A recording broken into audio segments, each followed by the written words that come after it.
اللہ کے نام سے شروع کرتا ہوں جو بڑا مہربان نہایت رحم کرنے والا ہے۔ تمام ناظرین کو روہیل وائس چینل میں دل کی گہرائیوں سے خوش آمدید اور محبتوں بھرا السلام علیکم۔ میں امید کرتا ہوں کہ آپ سب دوست خیریت و عافیت سے ہوں گے۔ اللہ پاک سے دعا ہے کہ اللہ پاک آپ کی تمام جائز خواہشات کو پورا فرمائے اور آپ پر ہمیشہ اپنی رحمتوں کے سائے رکھے، آمین۔ وہ دونوں بھاگ کر نکاح کے لیے مولوی صاحب کے پاس جانے والے تھے۔ تمام گواہوں کا انتظام ہو چکا تھا، مگر جب وہ لڑکا اس لڑکی معصومہ کو اس کے گھر سے بھگا لے جانے آیا تو معصومہ نے لڑکے کے ہاتھ میں ایک کاغذ دے کر اس سے کہا، بغیر کوئی سوال کیے واپس گھر لوٹ جاؤ۔ سب دوست جو ساتھ آئے تھے وہ سب حیران رہ گئے۔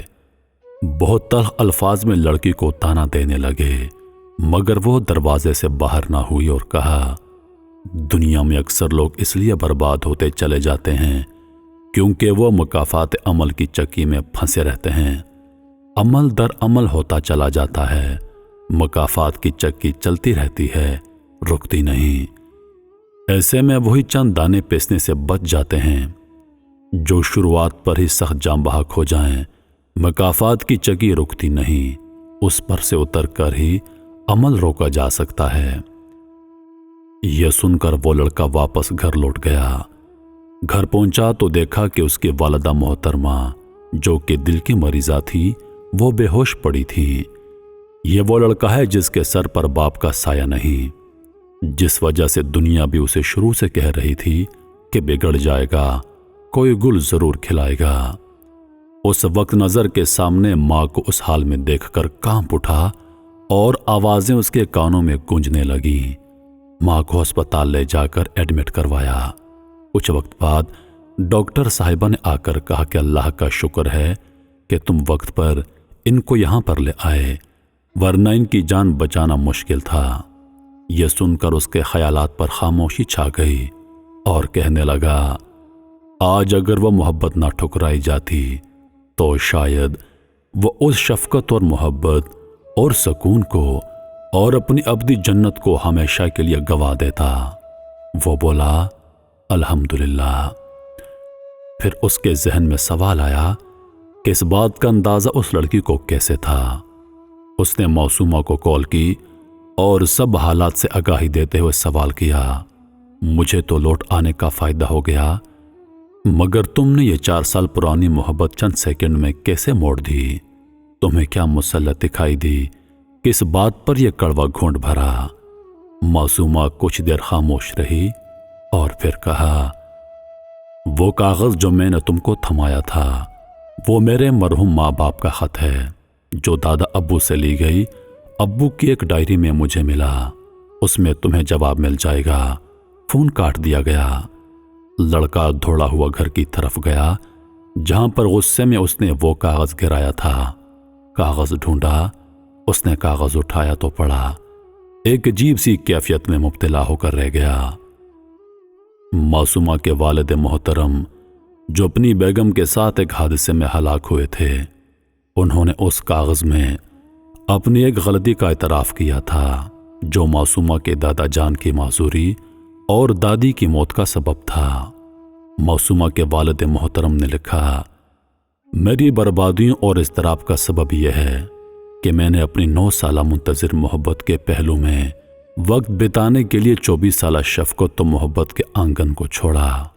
میرا قصور یہ ہے کہ میں نے کسی کی باہوں میں چند گھنٹے بتانے کی خاطر کسی کے وجود میں گزارے 9 مہینے بھلا ڈالے۔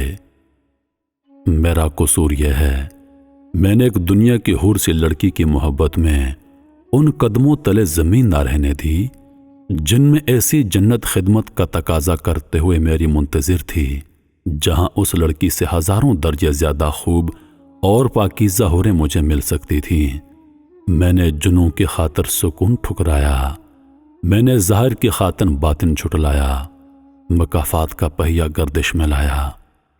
اب بیٹی معصومہ کو ماں کے ساتھ کھیلتا دیکھتا ہوں تو ڈر لگتا ہے کہ کہیں میری بیگم پر بھی وہ نہ گزرے جو اس کی اور میری جلد بازی کی وجہ سے میرے ماں باپ پر گزرا۔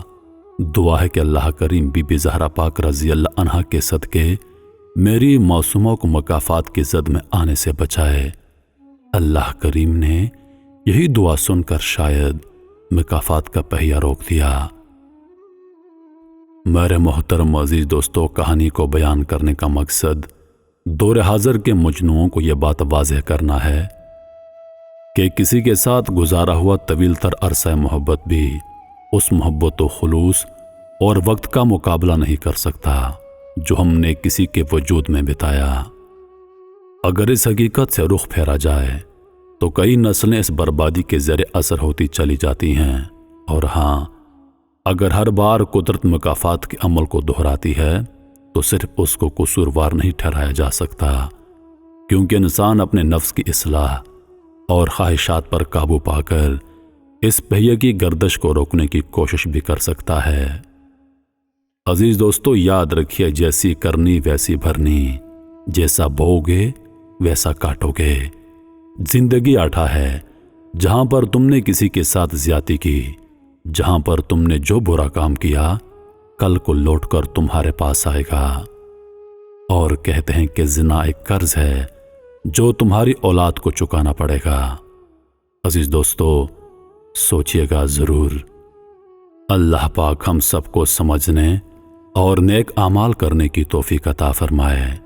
امید کرتا ہوں کہ ویڈیو آپ دوستوں کو پسند آئی ہوگی۔